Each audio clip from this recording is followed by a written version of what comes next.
जिस तरह इस दुनिया के पास सिर्फ एक सूरज है, एक चांद है, उसी तरह इस दुनिया के पास सिर्फ एक नूरजहान है। मशहूर गायिका नूरजहां का नाम आज भी लोगों को याद है। भले ही आज वो हमारे बीच मौजूद ना हो, लेकिन उनकी आवाज दुनिया में सदा अमर रहेगी।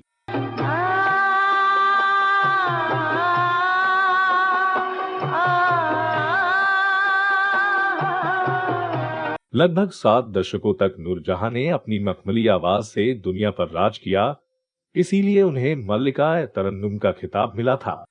आज की इस खास कहानी में हम आपको पाकिस्तान की नूरजहां के बारे में कुछ दिलचस्प बातें बताने जा रहे हैं।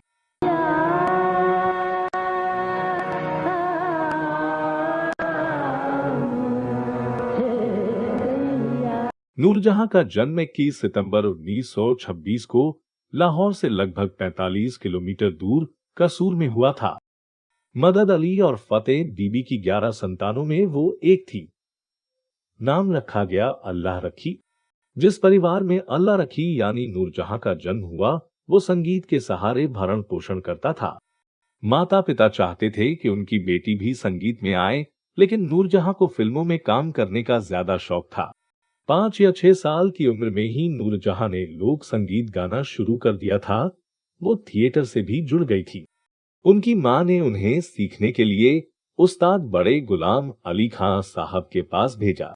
9 साल की उम्र में उन्होंने गजल गाना शुरू किया। अब तक उनका नाम अल्लाह रखी ही था। अल्लाह रखी के बारे में एक कहानी मशहूर है। 30 के दशक में एक बार लाहौर में एक स्थानीय पीर के सम्मान में उन्होंने कुछ नात सुनाए। पीर ने उनसे कहा, बेटी कुछ पंजाबी में भी सुनाओ। अल्लाह रखी ने तुरंत पंजाबी में तान ली, जिसका आशय कुछ इस तरह का था। इस 5 नदियों की धरती की पतंग आसमान तक पहुंचे। जब वह ये गीत गा रही थी, तो पीर अवचेतन की अवस्था में चले गए। थोड़ी देर बाद वह उठे और उसके सिर पर हाथ रखकर कहा, लड़की तेरी पतंग भी एक दिन आसमान को छुएगी। फिर वो कलकत्ता आ गई, जहां उन्हें बेबी नूरजहां नाम मिला। उन्होंने फिल्मों में काम शुरू किया और जल्दी ही बड़ी स्टार बन गई। सन 1935 में 9 साल की नूरजहां ने मदान थिएटर की फिल्म गैबी गोला से फिल्मी सफर की शुरुआत की थी।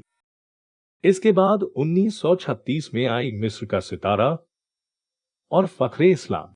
उन्होंने 1937 में आई तारणहार, 1940 में आई सजनी और 1941 में रिलीज हुई रेड सिग्नल जैसी फिल्मों में भी काम किया।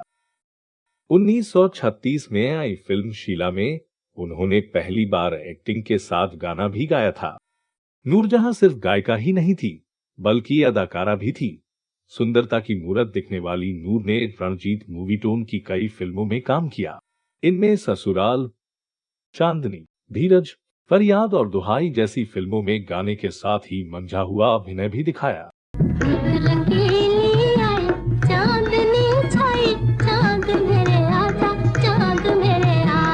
इतना ही नहीं, उन्होंने ना सिर्फ हिंदी में बल्कि उर्दू, सिंधी और पंजाबी जैसी भाषाओं में 10,000 से भी ज्यादा गाने गाए। नूरजहां की पहली हिंदी फिल्म साल 1942 में बनी, जिसका नाम था खानदान। तू कौन सी बदली में मेरे चांद है आजा, तारे हैं मेरे ज़ख्म-ए जिगर इनमें समा जा। इस फिल्म में बॉलीवुड के मशहूर एक्टर प्राण ने हीरो की भूमिका निभाई थी। ये फिल्म नूरजहां के करियर के लिए मील का पत्थर साबित हुई थी। इसके बाद तो मानो उनकी तूती बोलने लगी।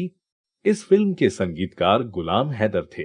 ये वही गुलाम हैदर हैं जिन्होंने लता मंगेशकर की किस्मत भी पलट दी और लता राष्ट्रीय स्वर कोकिला बन गई।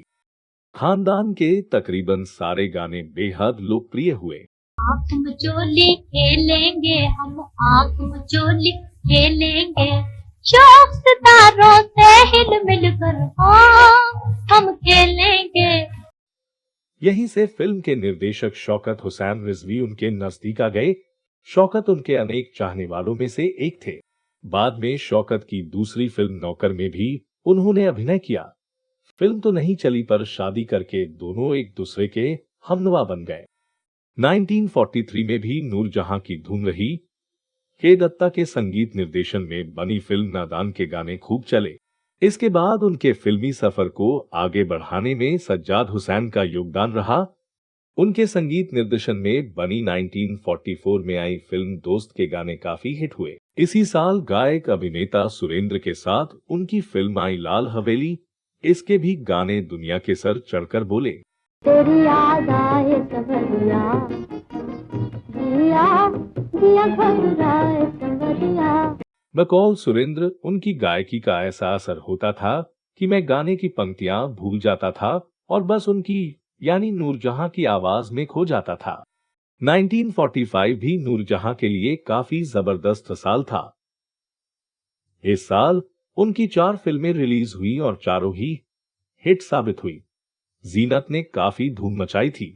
इस फिल्म के गीत भी खासे पसंद किए गए। एक कव्वाली आई, आहें न भरी शिकवे न किए।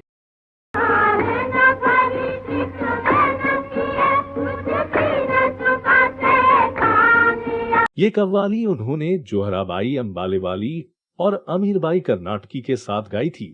माना जाता है कि दक्षिण एशिया में पहली बार किसी फिल्म में महिला आवाज में कव्वाली का इस्तेमाल हुआ था।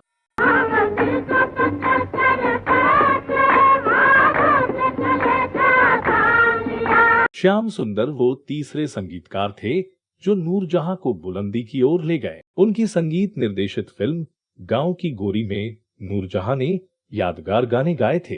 कौन हंसा किसने सितारों को हंसाया, किसने मेरे नैन की गलियों में आया, ये कौन। उनकी आवाज की रसीली मुर्कियां अपने उतार चढ़ावों के जरिए सुनने वालों पर गजब का असर छोड़ती थी।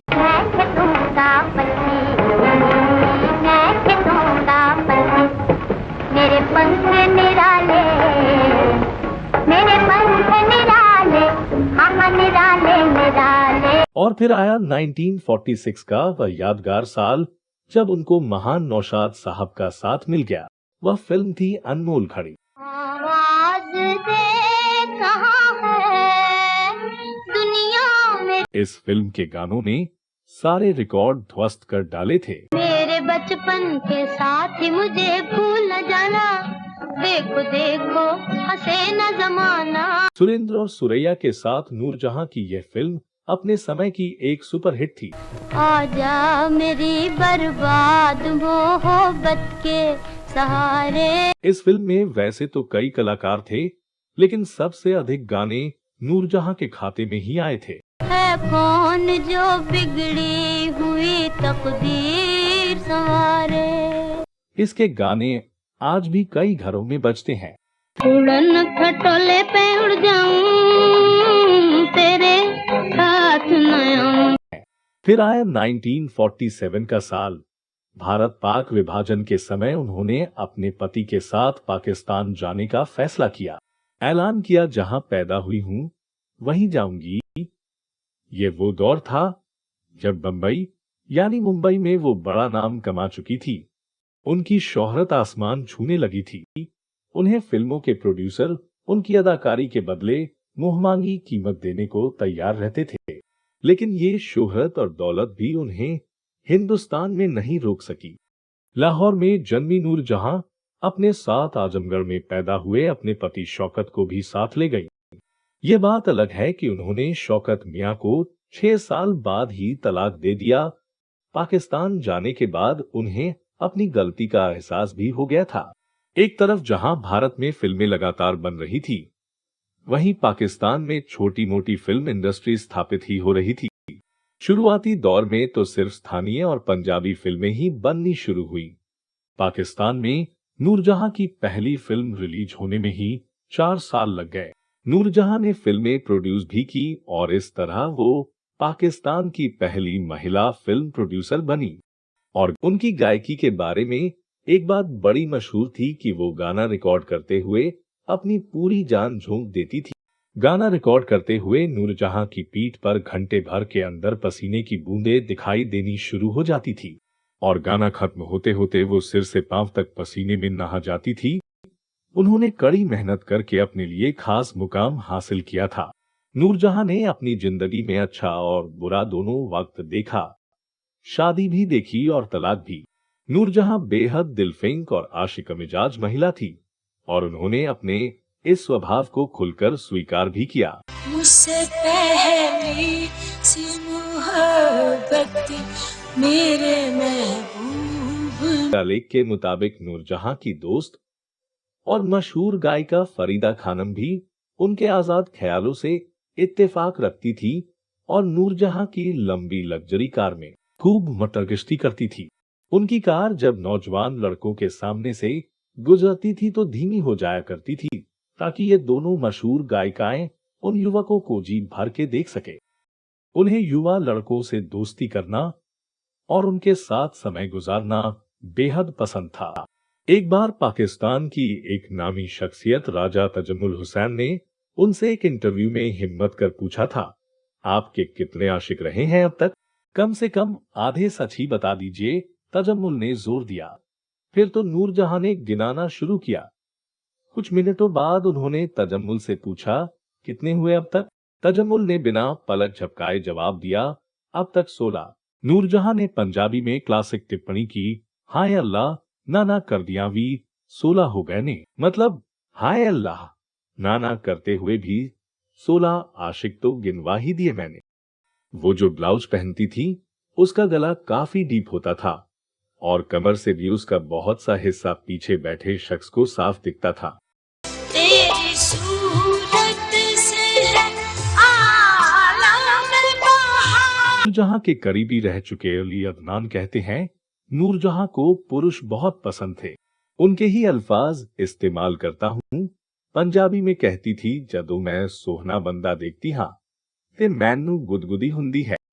मतलब जब भी मैं किसी खूबसूरत नौजवान को देखती हूँ तो मुझे गुदगुदी होने लगती है। नूरजहां और पाकिस्तानी क्रिकेटर नजर मोहम्मद के किस्से उस दौर में काफी मशहूर थे। उस वक्त ऐसी खबरें थी कि नजर मोहम्मद का करियर नूरजहां की वजह से खत्म हो गया था। एक बार उनको और नजर मोहम्मद को उनके पति ने एक कमरे में रंगे हाथ पकड़ लिया। नजर ने पहली मंजिल की खिड़की से नीचे छलांग लगा दी, जिसकी वजह से उनका हाथ टूट गया। उन्होंने एक पहलवान से अपना हाथ बैठवाया, लेकिन वो गलत जुड़ गया और उनको वक्त से पहले ही टेस्ट क्रिकेट से रिटायर हो जाना पड़ा। पहली शादी से उनके 3 बच्चे थे, जिनमें गायिका ज़िलै हुमा शामिल है। 1959 में उन्होंने खुद से 9 साल छोटे अदाकार एजाज दुर्रानी से शादी की। इस शादी से भी उनके 3 बच्चे हुए। 1963 में उन्होंने दुर्रानी साहब के कहने पर फिल्मों से रिटायर होने का फैसला किया। उनकी दूसरी शादी भी नहीं चली। 1979 में उनका तलाक हो गया। हालांकि जिंदगी के उतार चढ़ाव में उनकी गायकी पर ज्यादा असर नहीं पड़ा।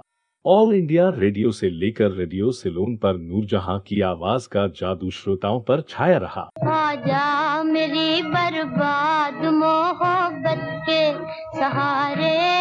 1971 के भारत पाकिस्तान युद्ध के समय उनका नाम पाकिस्तान के राष्ट्रपति जनरल याहिया खान से भी जोड़ा गया। नूरजहां ने खुद कभी इसकी पुष्टि नहीं की, लेकिन ये सर्वविदित है कि जनरल याहिया को सुंदर औरतों का साथ बहुत पसंद था। याहिया खान को लेडीज मैन कहा जाता था। कई महिलाओं के साथ उनकी दोस्ती थी। उनकी सबसे नजदीक महिला दोस्त हुई अकलीम अख्तर, जो जनरल रानी के नाम से मशहूर थी। कहा जाता है कि अकलीम के जरिए ही नूरजहां भी जनरल याहिया तक पहुंची। उन्हें इनकम टैक्स डिपार्टमेंट वालों ने परेशान किया हुआ था। उन्होंने अकलीम से अनुरोध किया कि वो जनरल से कहें कि इनकम टैक्स वाले उसे परेशान नहीं करें। ऐसा ही हुआ, लेकिन फिर जनरल और नूरजहां का अफेयर शुरू हो गया। मलिका तरन्नुम नूरजहां को याहिया खान नूरी कहकर पुकारते थे और वो भी याहिया को सरकार कहकर बुलाती थी। एक पुराने किस्से के मुताबिक मलिका तरन्नुम नूरजहां लंदन से लाहौर जाते हुए कराची में रुकी थी। एक रेडियो स्टेशन को जैसे ही इस बात की खबर हुई, उन्होंने नूर से गाना रिकॉर्ड करवाने की तरकीब लगाई। इसके लिए झट से गाड़ी भेजकर उन्हें स्टूडियो बुलवाया गया और फटाफट 3 गीत रिकॉर्ड करवा लिए गए। लेकिन इसके बाद मैडम ने जो कहा वो सुनकर सभी के होश उड़ गए। उन्होंने कहा कि जरा याहिया खान से तो मेरी बात कराओ। स्टेशन निर्देशक घबरा गए क्योंकि याहिया खान देश के राष्ट्रपति थे। उनके आगे रेडियो पाकिस्तान के एक मामूली अफसर की क्या बिसात। सभी सोच में पड़ गए। ये देख नूरजहां से सब्र न हुआ और उन्होंने खुद फोन खींचकर नंबर घुमा दिया और कहा, मैंने 3 गीत रिकॉर्ड कराए हैं, आज रात 8 बजे सुन लेना। इतना कहने के बाद उन्होंने फोन रख दिया। इधर स्टेशन डायरेक्टर के होश उड़ गए क्योंकि 8 बजे का समय समाचार का हुआ करता था। उन्होंने तुरंत ही डायरेक्टर जनरल को फोन कर पूरे मामले की जानकारी दी। बताया कि खुद नूरजहां ने राष्ट्रपति को 8 बजे का टाइम दे दिया कि ये गीत सुन ले। अब क्या किया जाए, इसका हल उनके पास भी न था। डायरेक्टर जनरल ने फौरन सेना मुख्यालय फोन करके सैन्य सचिव से मामला सुलटवाया। फिर उनके गीत 8 बजे के न्यूज बुलेटिन के फौरन बाद सुनाए गए। याहिया खां के दौर में नूरजहां को पाकिस्तान में मैडम कहने का रिवाज शुरू हो गया था, जो ताउम्र कायम रहा। नूरजहां वैसे तो बेहद पहुंच वाली शख्सियत थी, लेकिन बेहद डाउन टू अर्थ थी। उन पर किताब लिखने वाले एजाज गुल बताते हैं, नूरजहां अक्सर अपने घर पर गानों का रिहर्सल किया करती थी। एक बार मशहूर संगीतकार निसार बज़मी उनसे मिलने गए तो नूरजहां ने चाय मंगवाई। जब वो निसार को चाय दे रही थी, उसकी कुछ बूंदें प्याली से छलक कर उनके जूतों पर गिर गई। वो फौरन झुकी और अपनी साड़ी के पल्लू से उन्होंने गिरी हुई चाय की बूंदों को साफ किया। निसार ने उन्हें बहुत रोका, लेकिन उन्होंने कहा, आप जैसे लोगों की वजह से ही मैं इस मुकाम तक पहुंची हूँ। 1982 में वो भारत आई थी। यहाँ आकर अपने पुराने देरीना दोस्तों से जो मुझे प्यार मिला है, जो शफकत मोहब्बत मुझे मिली है, वो मेरे लिए एक अनमोल खजाना है। उन्होंने तत्कालीन प्रधानमंत्री इंदिरा गांधी से भी मुलाकात की थी। स्टेज पर 3 गाने गाए। इनमें से एक था मुझसे पहली सी मोहब्बत मेरे महबूब न मांग। मुझसे पहली सी मोहब्बत मेरे ये नज़्म मशहूर शायर फैज अहमद फैज की है, लेकिन नूरजहां ने इसे इतना मकबूल कर दिया कि फैज हमेशा कहा करते थे, ये नज़्म मेरी नहीं रही, ये तो नूरजहां की हो गई है। 1982 के उस भारत दौरे पर हुए शो में दिलीप कुमार ने उन्हें स्टेज पर आमंत्रित किया था। नौशाद का संगीतबद्ध किया आइकॉनिक गाना उन्होंने सबसे पहले गाया था, आवाज दे कहां है।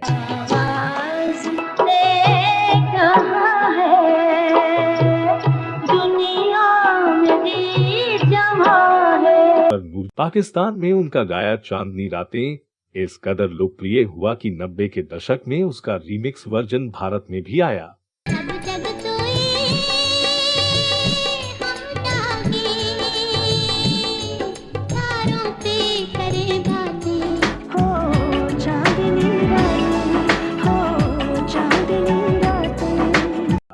ये वर्जन भी खासा लोकप्रिय हुआ। उनसे एक बार किसी ने पूछा था कि गाना कब शुरू किया। इस पर नूरजहां ने जवाब दिया कि जब पैदा हुई तब से। ये सही भी लगता है, लेकिन पैदा होने से गायकी से जुड़ने वाली नूरजहां के लिए अंतिम वक्त बहुत अच्छा नहीं रहा। 1986 में वो अमेरिका गई थी। वहां सीने में दर्द हुआ, उन्हें पेसमेकर लगाना पड़ा। 23 दिसंबर 2000 को उन्हें दिल का दौरा पड़ा और उनका निधन हो गया। ऐसी शख्सियत जिसने अपनी जिद पर जिंदगी जी, जिसने अपनी मर्जी से जिंदगी जी। वैसे तो नूर की शोहरत, आवाज और नाम की कोई सीमा नहीं थी, लेकिन अविभाजित भारत में जन्म लेने के कारण उन्हें हिंदुस्तान में भी उतना ही चाहा जाता है। खुद नूरजहां को भी इस देश से बहुत लगाव था, क्योंकि वे कभी स्वीकार ही नहीं कर पाई कि हम अलग हो गए हैं। उनका मानना था कि सीमाएं हमें जुदा नहीं कर सकती। अल्लाह करे हम दोनों मुल्कों के ताल्लुकात और बढ़ें और इतने संवर जाएं कि हम लोग हमेशा ना सही तो अक्सर मिल बैठा करें। तो दोस्तों, आपको ये वीडियो कैसा लगा हमें कमेंट बॉक्स में जरूर बताइएगा। अगर आपके पास भी मलिका तरन्नुम नूरजहां से जुड़ी कोई और जानकारी हो तो वह हमसे अवश्य शेयर कीजिएगा। अब दीजिए अपने होस्ट और दोस्त अभिषेक आनंद को इजाजत। नमस्कार।